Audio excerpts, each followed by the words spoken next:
You're listening to the Limitless Broadcasting Network.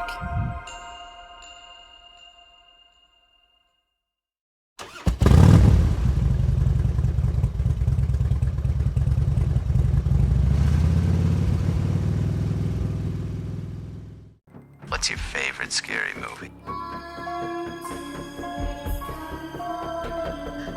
What's the Boogeyman? You hang up on me again, I'll gut you like a fish, understand?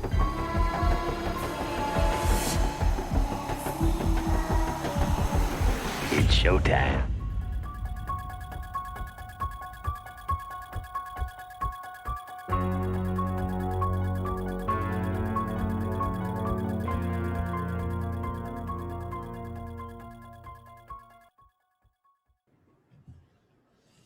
Hello, everyone. Welcome back to You Can't Kill the Boogeyman podcast. We're your hosts. I'm Robby. And I'm Sammi. And this is officially produced by Limitless Broadcasting. Mm-hmm. You can find all of our exclusive content on any major streaming service, podcast streaming service. Mm-hmm. So go check out our other shows like the Pixie Dust Twins, the Painful Truth of Living with Chronic Pain, and more. Mm-hmm. Yeah. So just wanted to put that out there that you have options. Yes. And we're kicking off 2 other shows as well. I was going to say 2 new ones coming. 2 new ones are coming. So I am going to be a very busy guy, but they're all exclusively available on the Limitless Broadcasting Network. Mm-hmm. Yes. And before we actually get really going, I got to tell you, we are going to be at some horror cons and 90s con coming up. This fall.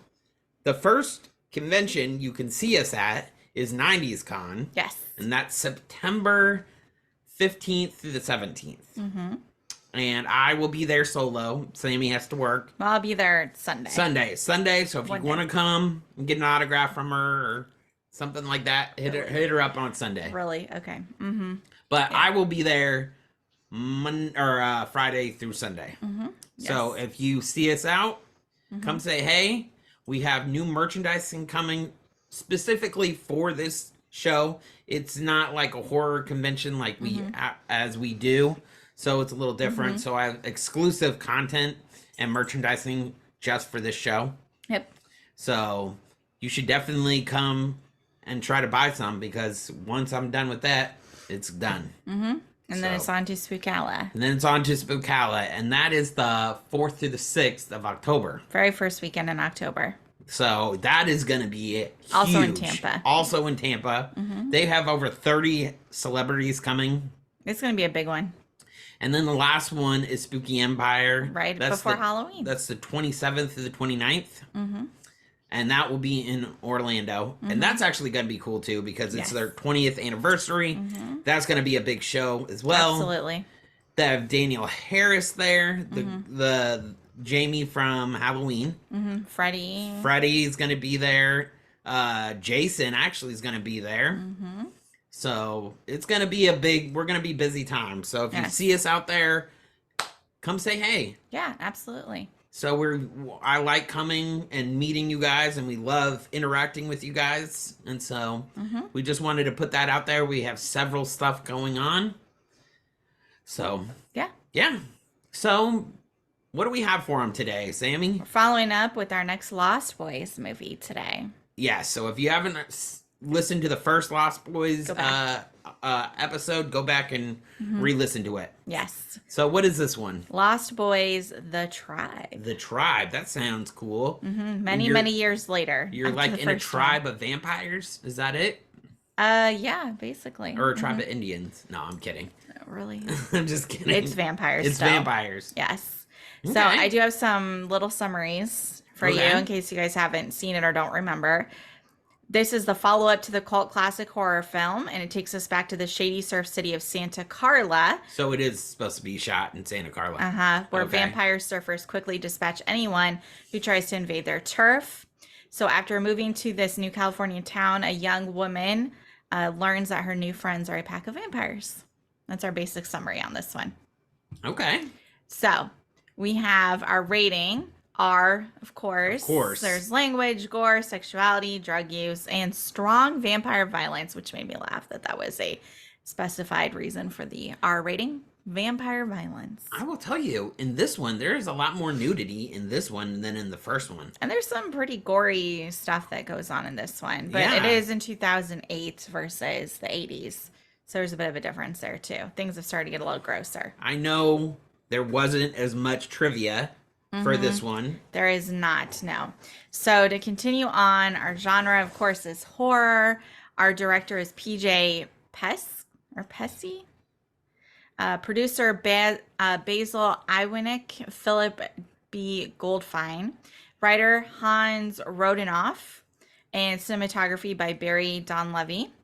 This one came out, it was a DVD release. So this was not in theaters. Straight to DVD. Yeah, straight to DVD, So- July 29th, 2008. Let's pause there for a second. People knock straight to DVD releases, but you can make a lot of money doing You that. can, A and lot I'll of have money. some stats on that about their... Ask Lindsay Lohan when she entered towards her end of her, like when everybody was bagging on her, she did a lot of straight to DVD releases, and she made that bag. Yeah. You know. Yep, so it's a popular thing. Runtime is 1 hour and 32 minutes. Now, the ratings. This is the first time in all of the movies I've talked about on here, Pixie Dust Twins, whatever. The critics gave this a 0%, according to Rotten Tomatoes. 0%. It's a 0% rating per This- the critics on Rotten Tomatoes. This is a first one. Remember this day, everyone. This is our first movie that we've actually gotten a 0 rating. Yes. I wish I had a gong. She'll You input want me to that. add in a noise? Dong. That's crazy. So it has a 25% audience score on Rotten Tomatoes and is at a 4.5 out of 10 on IMDb. I didn't think it was that bad. Okay. You didn't like it? We'll talk about that in a second. So our cast, we have Tad Hilgenbrink as Chris Emerson, Angus Sutherland as Shane Powers. Do you recognize that name? Kiefer Yeah. Sutherland, Angus. I believe that's his brother, Brother, yeah. right? Yeah. So we got some. Well, nepotism isn't dead in Hollywood. Nope. Autumn Reeser was Nicole Emerson. Corey Feldman returns as Edgar Frog. Gabrielle Rose is Aunt Jillian. Corey Haim makes a brief appearance during the closing credits as Sam Emerson. And Jameson Newlander did return as Alan Frog in deleted scenes. I'm surprised they got Corey Feldman and Corey Haynes to come into this. Well, Corey Feldman, I don't think I have it officially in here, but he was reluctant to return until they were like, well, you're going to get a bigger part. And then he was like, oh, okay, then I'll do it. But he wasn't so like 100% signed on to this movie. But I feel like he was the driving force behind actually getting this thing greenlit. Probably when they gave him a bigger part. That would be my guess. So And they were going to have Sam, aka Corey Haim, these as two a bigger always part. get confusing. He was going to come back as a bigger part too, but he had a drug relapse, so they ended up cutting a lot of what they were doing with him too. When you look at him in the end of this, he does not even look the same. From the first Lost Boys to now, you're just like, is this even the same person? Yeah. I literally had to pause it to be like, that's not him. But yeah, it is. I feel bad for him. This wasn't too long before he died, so yeah. Yeah. So I do have a little bit of trivia. Okay. This film was Warner Premiere's highest selling DVD release of 2008, performing so impressively that Warner immediately greenlit a third installment. It Really? covered its $5 million production cost in its first 3 weeks of release. Wow. So it was very, very popular when it came out on DVD. They made their money back. And this was intended to actually be a remake of the original set in modern day, with Corey Feldman just making a cameo. Okay. But then it was switched up. And everyone probably saw this, but Aunt Jillian comes to visit Nicole and Chris, and she brings The Goonies on DVD to watch. And as we know, Corey Feldman was in The Goonies as Mouth. So there's a little call out to him.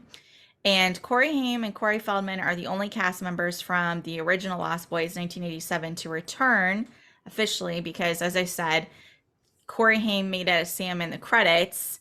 And we know Jameson Newlander came back, but like I said, he was deleted. So he was in the deleted scenes as Alan Frog, but officially he didn't make it in the movie. So Well, all the other vampires died. And I guess Michael didn't return. I guess Michael could have returned if yes, and he did Star not. if they wanted to bring her Yeah, I back. was gonna say not everybody But died. not everybody died. And then the attack of Eddie Munster, I forget the little Howie, but something like that. But I guess they could have done a grown-up version of him. Yep. So, as I said, the producers decided to give Corey Feldman and Corey Haim prominent roles after the two Coreys premiered. That was their show they were doing together. That Do you started in remember that reality 2007. show? Vaguely.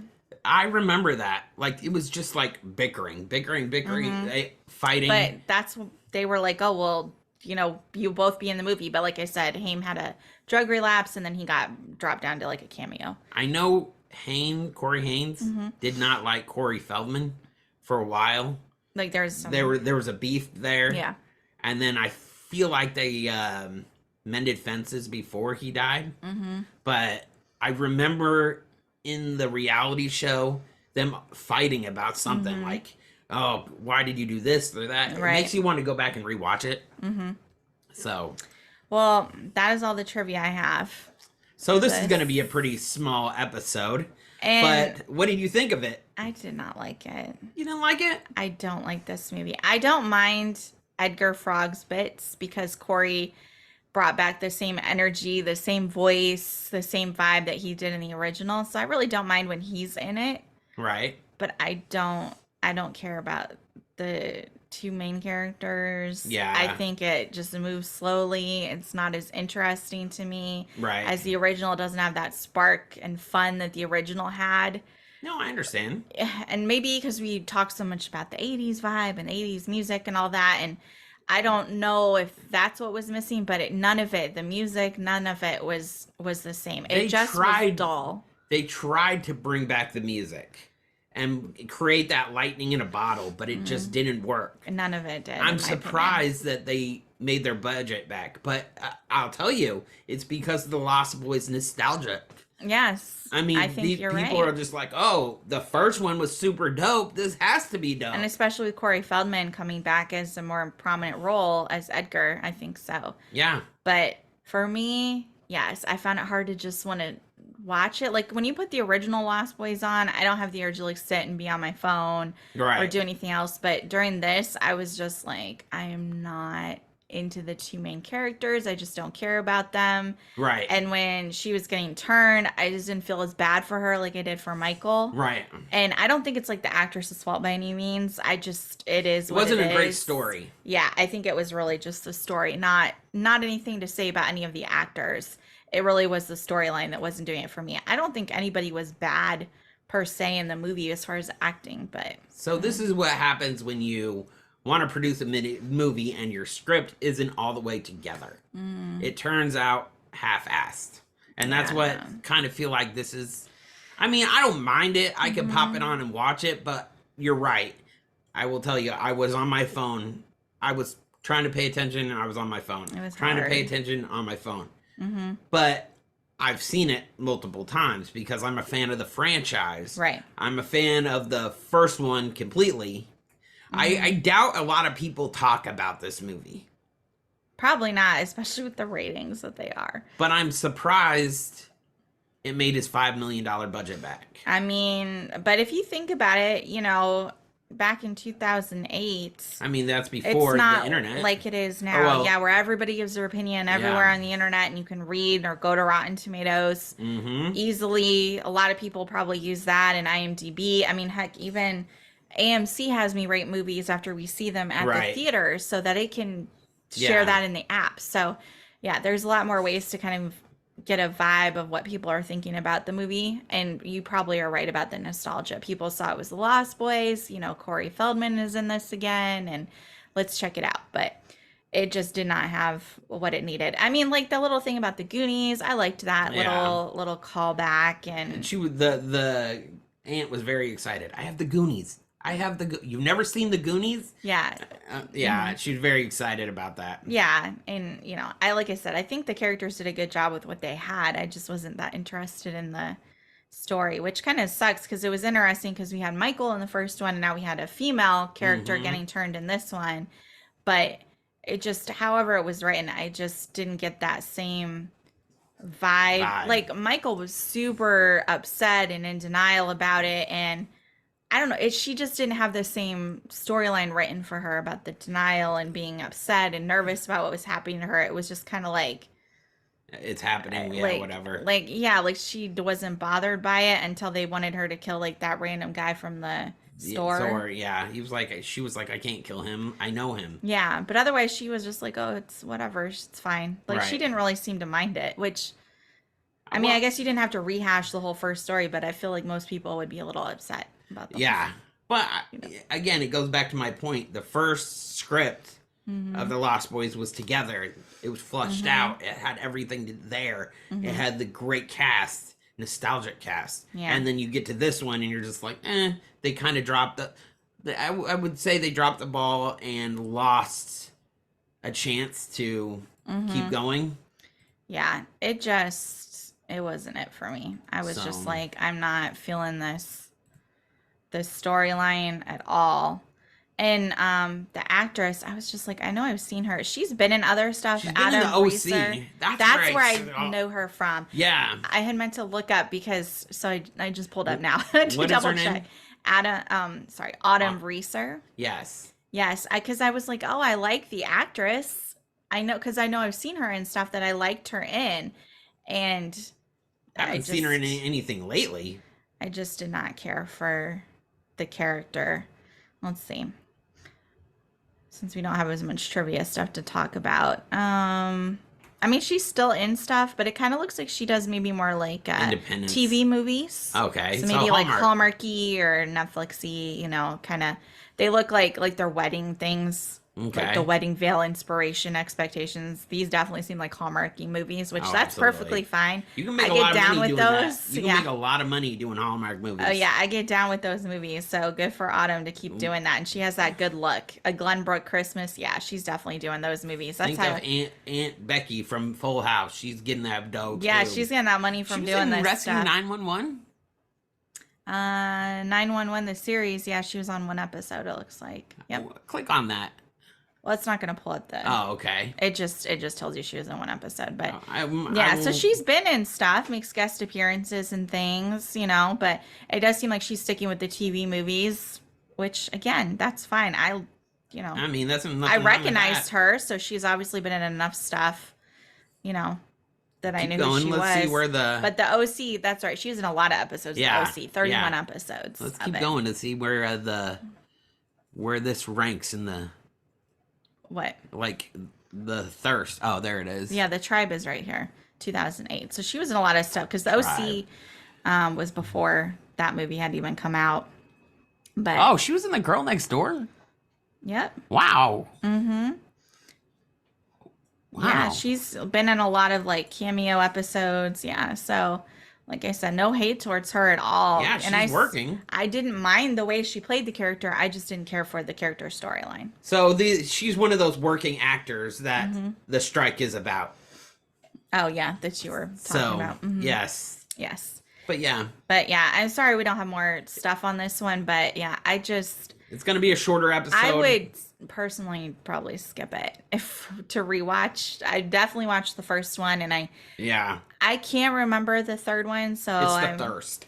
I know what it's called, but I'm curious to see what my feelings are on this. And I think this one I really forgot about it.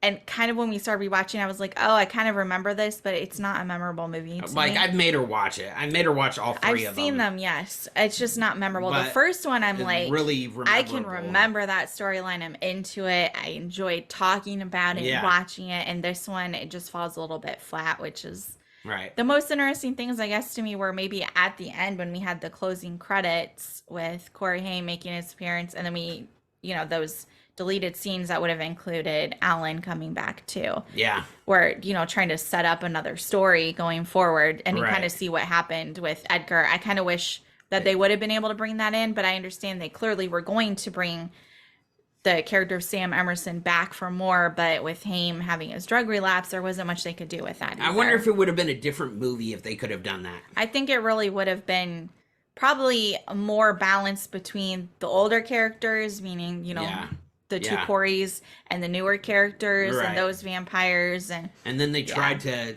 scrounge around and be like what they and could figure do. out what they could do. And I was gonna say, I think another thing that bothered me too was the cousin or brother or whatever.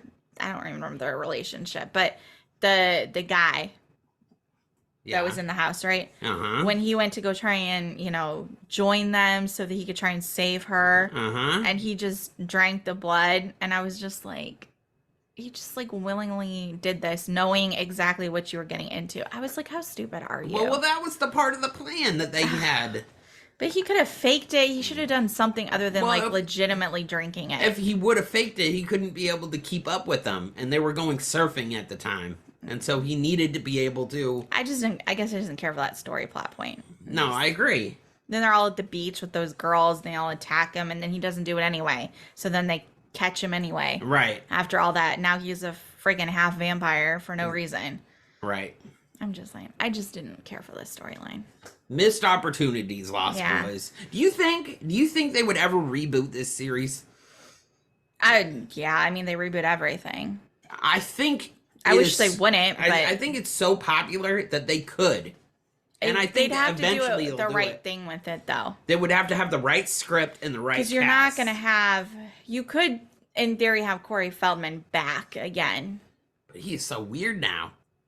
Corey Feldman is an interesting individual. He is very much trying to expose, like the dark side of Hollywood, right? But he's a singer Isn't that now. his thing? But no, but doesn't he get in trouble a lot because he's constantly like talking about like things you're not supposed to talk about with Hollywood, like the Illuminati and everything. He does stuff like that too. So I don't know. But Corey Feldman might not get money gigs. Let me ask you a question. Do you think if you know him personally and you see him on TV and everything, and then after the interview you're just like, bro, you call him up and you're like, bro, what the fuck are you talking about? What are you doing? I don't know, probably. I feel like if I knew somebody like that, I would be like, bro, I caught your interview. What the fuck, bro? Yeah, possibly, yeah. So, but it would be interesting to see. But I feel like you would have to have him at least come do a cameo. He was just at the Tampa Comic-Con. Yeah, he was at one of the cons that we didn't get to go to. I wanted to go do it, but we were just too busy and everything like that. Find the owners of Spook Alley and be like, please invite him to the next one. We would love to meet him. Yes. Because they have the saxophone player. He's coming. So where's Corey? I didn't know that. To Spook Alley, right? Yeah, I think so, yes. Isn't that Spook Alley, though? Yeah. Yeah, that they're going to have him, right? They announced that. So where's Corey? Come on, Spook Alley. Come on, let's make it happen. Yeah. That saxophone player from the first one, he won the lottery from that role. And they didn't even have him back in this one. They had like another guy like doing kind of like a homage to that. But right. They could have at least even had him back. I'm sure he would have loved to do it. Absolutely. A cameo. See, it's like little things like that too. Like, oh, if only. Even from that one cameo, that guy has grown a cult following. Yeah. You know what? I want to try to actually get him on the show. He'd be fun to talk to about how I'm this going kind to of try to reach out to him. Yeah. Since we're talking about the Lost Boys and everything. Yeah, because we have another one to go. I'm going to try to get him on here so we can interview him. So. Well, what do you want to say about the movie? Anything we haven't touched on? I think we pretty much said it all. I think actually thinking about it, I was paying attention to my phone more than the actual movie. Yeah. And I can understand how you could say that it's not very rememberable. It's not like the first one at all. No. So I understand. Yeah, and it is what it is. So for those of you who have actually seen The Tribe, Lost Boys The Tribe, let us know what you think of it in the comments below. Yes, please. All right. We'll come back with The Thirst.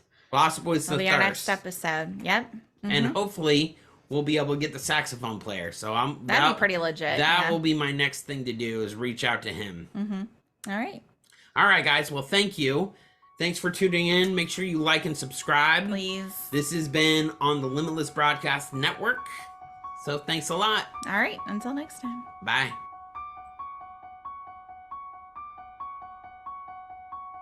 You Can't Kill the Boogeyman podcast is produced and hosted by Robby and Sammi Brooksby as part of the Limitless Broadcasting Podcast Network. Post-production and intro by Sammi Brooksby. Follow the show on Instagram at BoogeymanPod.